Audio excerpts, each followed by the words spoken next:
What is up, guys? I hope you're well. My name is Mark, and today we're tackling some more r/entitled people. If you're new here, please consider hitting that like, that subscribe, and maybe that notification bell.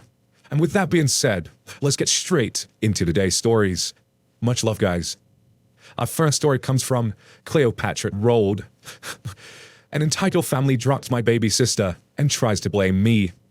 So for a bit of background, I live with my grandparents in a city 5 hours away from my mum. I tried to see my mum, stepdad, and baby sister every so often, but since her birth in early spring 2019, I've only been able to see her 3 times. The first 2 times were normal encounters, but the most recent one was probably the scariest moment of my life. EK1, daughter. EK2, daughter 2. EM, entitled mum. Me, Jane, fake name for sister. I'd driven out to go and see my family. I was planning to spend a week in July with them, and everything went good, from the trip out to me getting acquainted with my old room. The next morning, I'd offered to take Jane into the city I live close to. I had some shopping to do, and I thought the news sites would do her good. As parents of a newborn baby, my parents agreed instantly. I took Jane in her car seat to the city's mall, and we went inside. After about 2 hours, I was getting hungry, so was she. My mum was already training her on bottles, so in my backpack, I stuck a few in just in case. She was getting fussy, so I needed to find a place fast. And I finally decided on a cheaper, but decent restaurant the mall had to offer. She was hungry now, so I pulled a bottle out while ordering. A family of 4 was sitting across from me. 2 young girls and the parents. The girls were grinning and constantly turning to look and point at my sister, who was now fast asleep in a car seat. I didn't think much of it because kids get excited when they see babies, but the girls went from grinning to whining. I saw the mum stand up and walk over to me with the fakest smile I've ever seen. EM, sarcastically friendly voice. Hi, you have a beautiful baby, and I was wondering if my 2 girls could come say hello. I say, she's asleep right now. She wakes up, they certainly can. But she might be asleep for a while. They just want to come see her, and they won't wake her. They'll keep up with their whining if you don't let them. I say, you know what? Sure, but please make sure they're quiet enough to keep her asleep. I was getting very anxious about now. The EM walked back to her table and bent over to talk to the girls who, seconds later, both had the biggest smile stretched across their faces. The girls jumped up and came over to my table, asked me the basic questions like, how old is she, and what's her name? I kinda relaxed. I've always been scared that something will happen to her. And the girl seemed pretty sweet. The mum came over and her and I started to talk when I noticed one of the girls tried to reach into the seat and unbuckle my sister. I said, hey hun, please don't unbuckle her. The kid said, but why? I want to hold her, she's just so cute. I said, I don't really want you to hold her. This isn't a secure space. I don't feel comfortable with your ability to hold her safely. I'm sorry. The girl kind of understood and gave me a, oh, okay, before her mum stepped in. I knew in the back of my head I was fucked the second I heard her speak. She said, excuse me, young man, my baby is perfectly capable of holding your baby. How dare you assume she can't? Etc. I said, I'm sorry, but I've always been squeamish about people holding her. And she cuts me off. EM is now raising her voice a bit so the tables near us are looking. My girls are perfectly capable of holding babies. How dare you assume they can't? Turning to her daughter, here, sweetie, let me help you get her out. Her kids now go from whining to laughing and getting closer to her seat, which was a red flag for me. The one was almost trying to keep me down so her kids could do what they wanted, but I was not having any of it.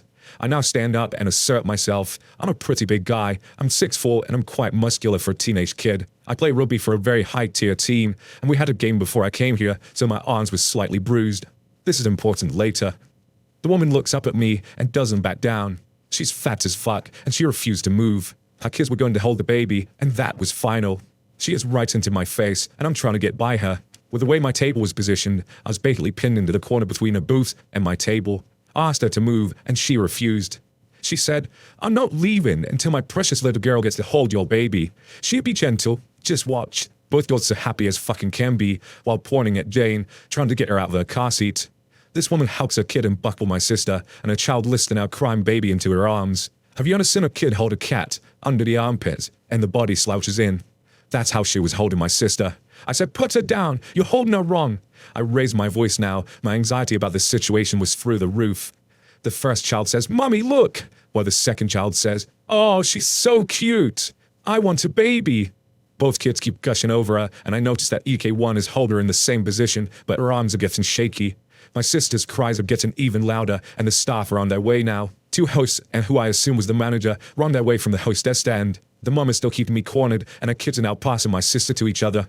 I still remember it like it was yesterday. Her daughter's arms gave out. She dropped my sister onto the ground of the restaurant. I saw red, and the girls looked at each other scared as hell, realizing what just happened. The mom also covered her mouth and tried to step out my way almost innocently. I said, "Are you fucking kidding me? You stupid bitch. I told you your fucking kids had no right to touch my sister." I shoved the woman into the wall, hard enough to get her out of my way, and she bangs her head. I dove down to grab the wailing baby, who now sounds to be in intense pain. "I told you not to fucking grab her." The mom is sitting against the wall crying out in pain, and the girls are sobbing. All I saw was red, and I was full on ready to destroy this one for letting her kids hurt my sister. The hostesses and the manager rushed to my side immediately and called an ambulance and the police. I was sitting there feeling absolutely helpless as my baby sister wailed and cried in the most pain cry I've ever heard. The woman there screaming out saying I attacked her, and her children now by her side sobbing. She went on about how I'd given her a concussion and how she was assaulted. Other customers had now gotten up to see the commotion, and a few of them were just watching. When the ambulance arrived, my little sister was having trouble breathing. She was rushed away into an ambulance. The police came in and took statements and resolved the situation. I was taken out of the restaurant because I kept trying to attack this woman. When I calmed down, the police took my statement, and apparently this woman tried to say I punched her because she was trying to help me and tried to attack her kids, causing them to drop my baby, which apparently I told them to hold in the first place because I was busy, and that she was trying to protect my baby from my parents because of the bruises on my arms. The police asked to see my arms, and I showed the bruises, explaining they were from rugby. I gave my statement, and the police took statements from the bystanders. My parents were called, and when they arrived, they were filled in. My mum was enraged. She also tried attacking the woman, only to be held back by the cops. We for sure pressed charges, and my parents and I were given permission to leave to go to the hospital. I'm not sure what happened after, but I know the mum got arrested, and the kids were taken home by the dad, who the entire time was just sitting at their table casually. Our lawyer is currently thinking she could get a total of 6 charges for this. Hopefully she's going to get jail time. We got to the hospital and Jane was relatively okay. She had a broken leg and a problem with her breathing because of her lung experiencing some issues. I'm so glad this day nothing worse happened, and I'm waiting to hear the phone call that this bitch got locked behind bars. I'm sorry this is terrible formatting. This is my first post to Reddit, and I just thought to give it a shot. I'll edit and add the information about after the trial if people want it, but for now, I keep it as is. I now don't let anyone touch or go near Jane, and whenever I go out with her, I always have someone else with me. I'm just glad the cops held me and my mum back, or there would have been a few charges. Our next story is from Gummy Foots. Entitled Father Ends Up Being Disowned by His Daughter. So, to start off, I've never got along with my father. When I was younger, 4 to 8, I purposely tried to annoy him because I was done with him. I got spanked every time. The beginning of this story starts at the end of the message. It was 2014, during the South Snowmageddon. My father was bothering my mother over and over to pick him up from work while there was ice on the roads. His car wasn't working. He worked in an auto shop. So after a few miles down the road, my mother turned around and headed back home. I was in school, 6th grade at the time, and had absolutely no clue what was going on. What made it worse was my mother had my brother, 3rd or 4th grade, in the car with her while my father was being a total piece of shit, endangering his wife and son. So the divorce came around. I wasn't shocked, but it was sad because I was only 12. I stayed with my mother while my father continued to fool around with different women. He cried alligator tears when he saw my brother and I bawling our eyes out. He ended up moving out to an apartment complex in a not-so-good neighborhood.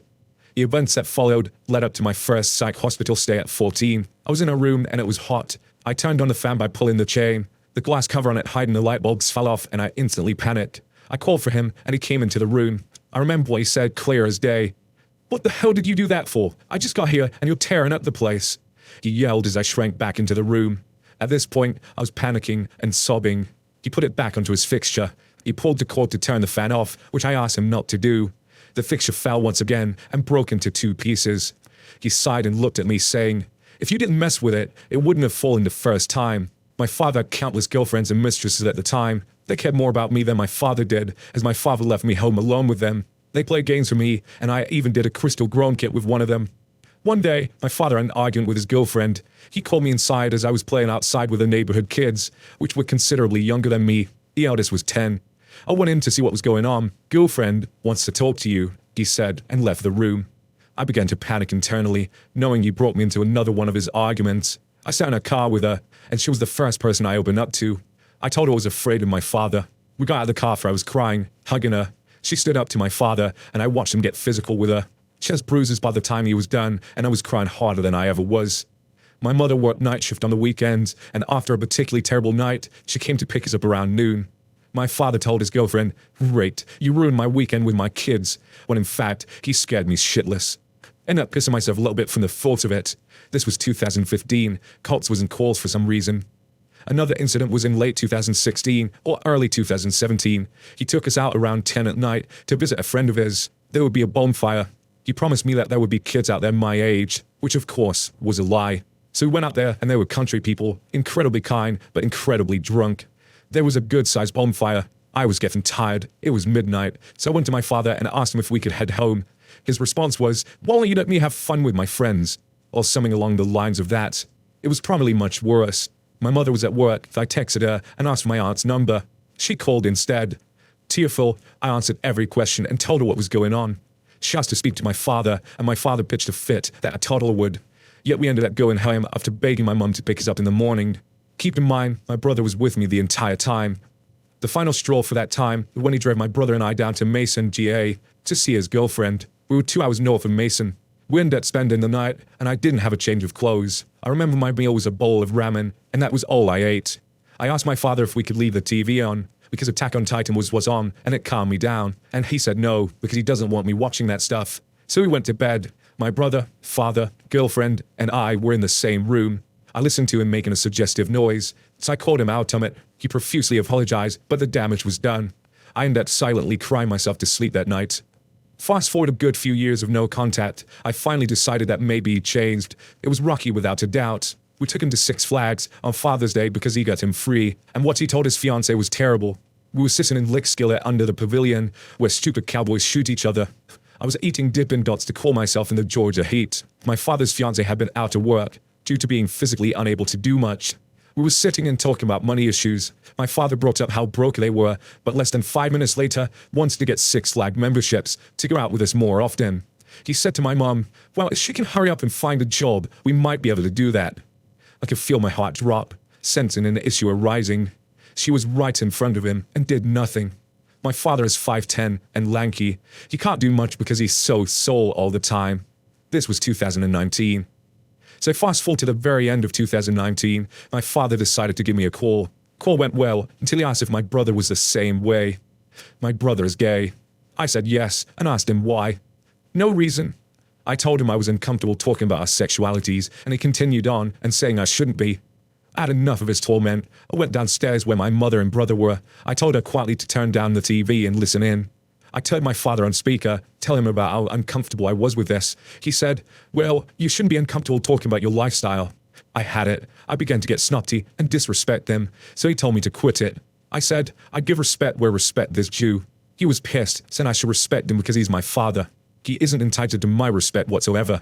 I told him he was on speak with my mom and brother listening. Silence. I grinned and burst out laughing, called him a liar and cheater. He said, "We're playing this game." I agreed. He said I lied about him sexually abusing me. In the past, he would tickle me and his hand would go up in my chest or in my crotch. I explained in depth what happened, and he cut me off midway with a single, "Bye." My final words to him were, "Bye, bitch." After years of torment, I have closure. Not the closure I wished, but closure. I'm told him he was disowned, but I've ceased all contact with him. Numbers blocked and everything. Writing this, I teared up numerous times, but figured it was worth it to post. Our next story is from A Noble Bean. You're still part there. It's a Saturday evening. We're in the car on the way home. My husband decides he wants to pick up a few beers. We drive into the parking lot of a liquor store/off license, and as luck would have it, managed to get a spot almost right outside the door. Just as hubby is about to get out and go in, a not inexpensive car pulls up and parks right outside the entrance to the store, in a spot clearly marked as handicapped/wheelchair/disabled. 30-something entitled male, EM, gets out and scurries into the store. Things like this annoy my husband, who is an imposing 6'5", important for later. Plus he has a pretty mischievous streak. He goes into the store and picks out his beers, all while keeping an eye on EM. He sees EM has made his selection and is heading to the queue for the register. The store is busy, with a box full of booze in his hands. Happy had positioned himself so that he reached the queue just ahead of EM. Once EM had settled into the queue, Happy turns around, looks at EM, and in the ever so slightly raised voice asked, "You realize you're parked in a handicapped spot?" EM looked up, sees my husband, casts his eyes downwards, and starts mumbling something unintelligible, and just continues standing there, I think in the hopes that my husband would go away. A few awkward moments later, my husband spoke again. "You're still parked there." EM looked up at him, then defeatedly put his box down, slunk out of the store, and moved his car. Guy behind the register thanked Helby, said he's a huge problem for parking in that spot when they shouldn't, and told him to go get yourself a free can. After he's back in our car, we could see EMK's in the lot, looking for a new place to park. Needless to say, we were not in a rush to leave. Wow, what do you think of those stories? I mean, the first one was absolutely crazy, and then this middle one was just incredibly sad, and I hope that person is just having a much better life now, because who needs enemies when you're a father like that, right? And then the last one, a little bit of the malicious compliance in there, would you say? A little bit of revenge. It's much like the store that I'm local to. We got the same situation going on there. If you did enjoy these stories, would you please consider hitting that like, that subscribe, and maybe that notification bell? If you did enjoy the content, of course, I hope you did, because you've made it this far. And I will see you in the next one. Much love, guys.